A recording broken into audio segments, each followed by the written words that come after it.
Bonjour et bienvenue sur ma chaîne. Aujourd'hui, j'ai décidé de faire des décorations avec les fournitures que j'avais dans mon stock. J'ai donc 5 DIY à vous proposer, faciles et plutôt modernes pour certains. Allez, c'est parti!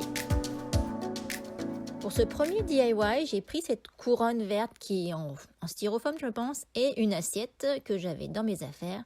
J'ai décidé de couper la couronne en deux, donc c'est assez facile avec juste un couteau, comme c'est en polystyrène. Donc j'ai coupé les deux morceaux et j'ai essayé de me mettre bien au milieu pour que ça coupe bien.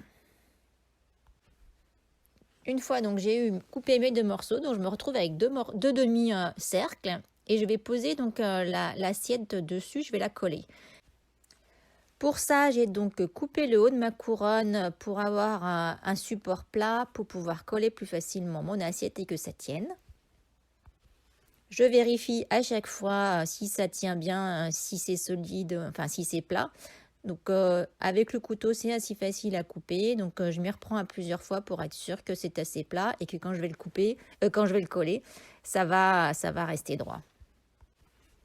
Alors comme c'est du polystyrène, c'est quelque chose qui n'est pas très lourd et du coup au niveau de l'équilibre, c'est un peu difficile, mais une fois que j'aurai fini mon DIY, ça va quand même tenir. Bon, il faut quand même avouer que c'est quand même pas hyper solide et hyper stable, mais ça tient.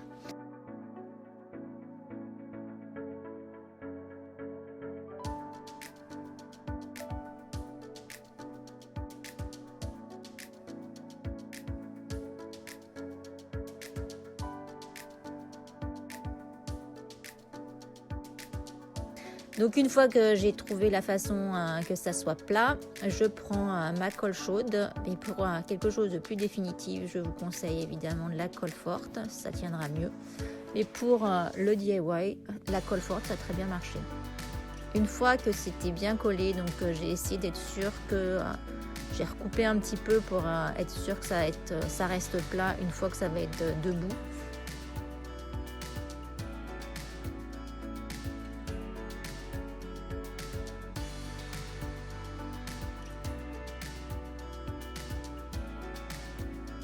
Comme vous voyez, c'est pas hyper stable comme je vous l'ai déjà dit, mais ça tient.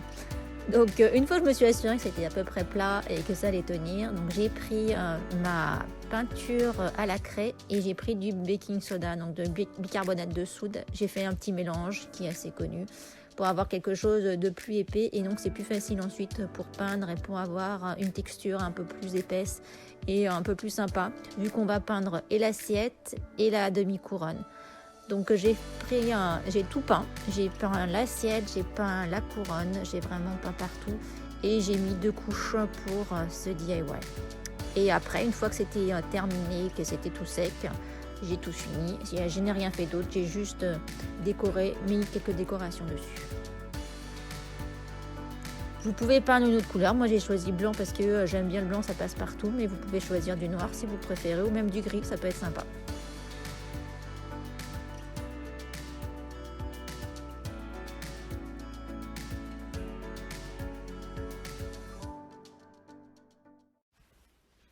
Avec l'autre moitié de ma couronne, donc j'ai décidé de faire quelque chose avec quand même. Et donc j'ai trouvé une idée sur une chaîne YouTube. Donc la personne avait fait un bougeoir avec. Donc j'ai décidé de coller, donc pour que ce soit stable, là moi j'ai décidé de le coller sur une espèce de, c'est pas du bois, mais c'est une espèce de c'est une petite, c'est un petit rectangle qui est plutôt en matériel bois. Donc j'ai collé ma demi-couronne avec de la colle chaude encore, mais comme je vous l'ai déjà dit, avec de la colle forte, c'est quand même mieux. Et donc pour faire mon bougeoir, donc je vais faire des trous sur ma couronne. Donc j'ai pris mon couteau encore pour faire des trous et pouvoir mettre mes bougies dedans. Donc j'ai essayé de creuser un trou des deux côtés et de mettre la grosseur de mes bougies. Donc j'avais que deux bougies, deux vieilles bougies qui me restaient. Elles sont pas de la même hauteur malheureusement, mais bon. J'ai pris vraiment ce que j'avais chez moi. J'ai décidé de rien acheter. Comme d'habitude, en ce moment, c'est un peu mon maître mot. Donc j'essaie de voir si ma bougie elle rentre. Et puis je l'ai fait donc pour les deux côtés de mes bougies. Et une fois que j'ai eu mes 2 trous de creusés, je vais faire exactement comme pour l'autre DIY. Je vais utiliser mon même mélange de chalk paint et de bicarbonate de soude.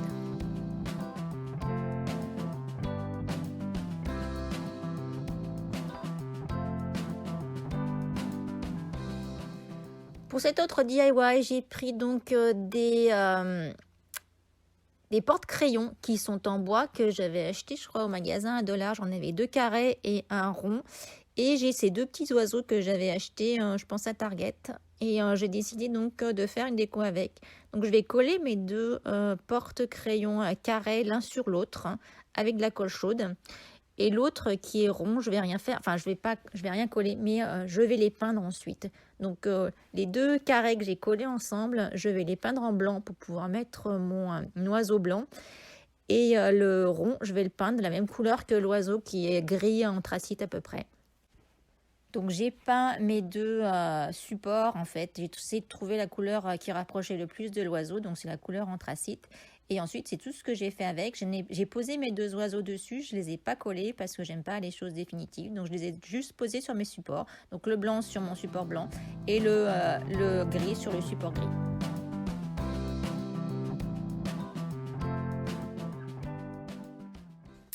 Pour cet autre DIY, donc j'ai ce sac qui est en burlap qui vient en fait de chocolat qu'on m'avait offert.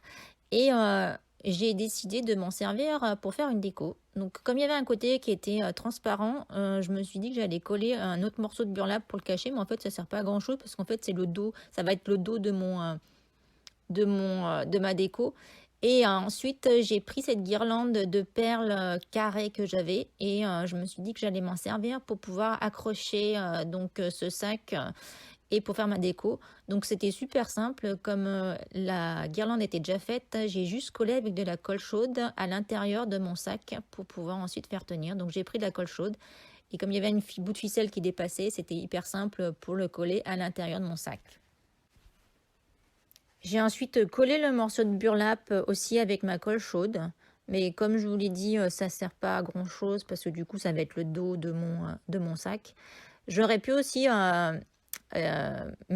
écrire quelque chose et le coller. En fait, l'idée, ça aurait été sympa de le faire, mais j'avais rien en fait. J'avais pas de pochoir que j'aurais pu utiliser. Mais si j'en avais eu un, j'aurais peut-être fait un pochoir sur ce morceau de burlap pour que ça fasse quelque chose de plus sympa. Mais bon, je vais pas. Autrement, vous pouvez mettre aussi un morceau de tissu blanc ou d'une autre couleur et le coller dessus. Ça peut être très joli aussi, mais j'avais pas. Donc, comme j'ai fait avec ce que j'avais, c'est l'idée que j'ai fait quelque chose de plutôt très simple cette fois-ci.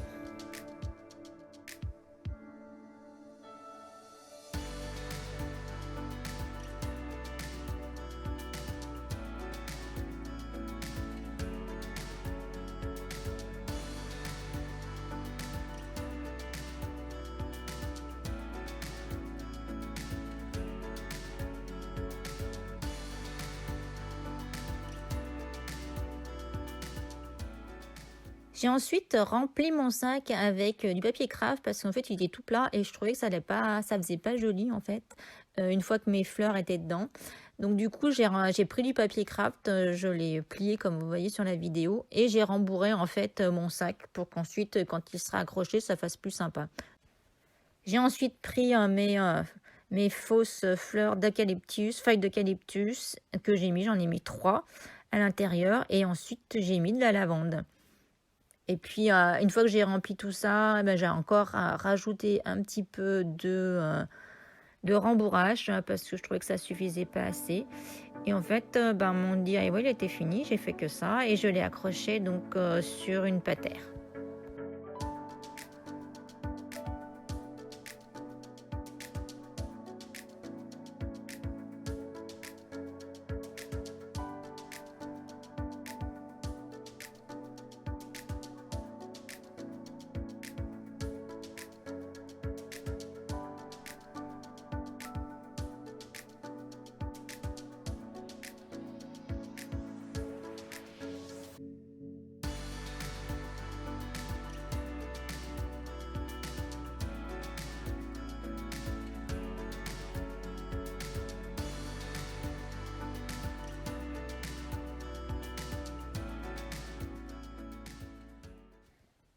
Pour ce dernier DIY, donc j'ai pris des mini Jenga blocks et puis ce cadre. Et comme je ne l'aimais pas, je me suis dit que j'allais coller les Jenga blocks sur le cadre pour faire quelque chose de différent. Et donc l'idée c'était de coller tous les Jenga blocks que j'avais et d'essayer de les rentrer tous. Donc c'est un peu comme un puzzle à faire. J'ai essayé de rentrer mes Jenga blocks, donc ça a pris un peu de temps. J'avais aussi des petits carrés en bois qui allaient me servir à remplir les trous en fait, parce que je voulais pas couper mes Jenga blocks. Et en fait les petits carrés sont un peu plus épais sont un peu plus hauts que les Jenga blocks. Du coup ça fait un petit relief et en fait je trouve que ça fait sympa sur ce cadre que j'ai refait. Donc ça prend un peu de temps avant de trouver comment ça rentre. C'est un peu, j'avais l'impression de jouer un peu à Tetris. Enfin, je crois que c'est Tetris le jeu où il faut rentrer les morceaux les uns dans les autres. Donc ça m'a pris un petit peu de temps pour être sûr que tout rentrait bien, que les petits carrés rentraient bien, que les Jenga blocks rentraient bien. Et une fois que j'ai enfin trouvé la façon donc ça rentre bien et que je puisse en fait avoir tout de rentrée, j'ai tout collé avec de la colle chaude. Donc c'est pareil, ça fait un peu encore une idée de puzzle. Je les ai collés les uns après les autres. Je me suis assurée que ça rentrait bien. Mais c'est assez facile et c'est assez marrant à coller en fait, je trouve, une fois que ça commence. Faut vraiment prendre son temps pour le faire, pour être sûr que ça rentre bien. En fait, moi, je me suis rendu compte à la fin qu'en fait, j'avais pas collé droit mes blocs. Et du coup, ça allait laisser un petit écart à la fin. Donc, j'étais bien embêtée quand même. Mais j'ai trouvé une solution que je vais vous montrer.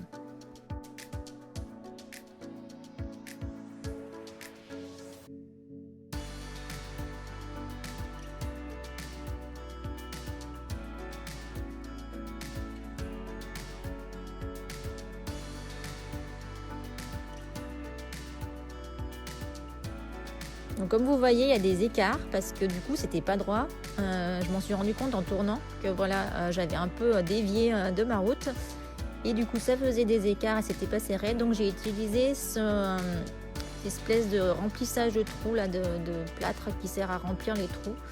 Et du coup, ça m'a permis, j'ai décidé de remplir tous les trous comme ça avec. Donc au début, j'ai pris la spatule et puis en fait, après, je me suis rendu compte que c'était plus facile de le faire avec les doigts. Et en même temps, j'ai pas seulement rempli ces trous-là, j'ai décidé de remplir de partout en fait, où il y avait un petit peu d'espace. Donc je l'ai fait tout le cadre en entier. J'ai rempli tous les trous pour que ça fasse en fait plus joli.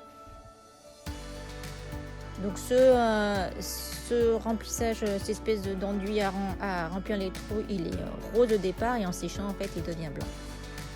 Une fois que c'était sec, donc j'ai poncé pour enlever pour que ça soit plus lisse et donc pour que ça fasse un meilleur rendu. Donc j'ai poncé un bon moment quand même et ça fait un petit peu de la poussière blanche un peu partout, mais bon, ça se ponce assez facilement. Alors ensuite, c'était quand même joli comme ça, juste poncé, mais j'ai décidé de finir mon cadre avec de la peinture diluée dans de l'eau pour avoir quelque chose de très transparent. Et donc j'ai pris ma peinture, je l'ai mis un petit peu dans l'eau et du coup on voit encore le bois à travers, donc ça fait un blanc essuyé. Et donc j'ai fait tout mon cadre comme ça avec ce blanc essuyé et je trouve qu'en fait ça fait un très joli rendu. Et ce cadre en fait, au départ je pensais pas du tout que ça allait finir comme ça, je pensais pas que j'allais le peindre en blanc, je pensais peut-être même le faire marron, j'avais vraiment pas décidé. Et en fait, ça a fini comme ça et je suis très contente du résultat. Je trouve que c'est vraiment super rendu. Et avec le petit relief que font les petits carrés, je trouve que c'est sympa.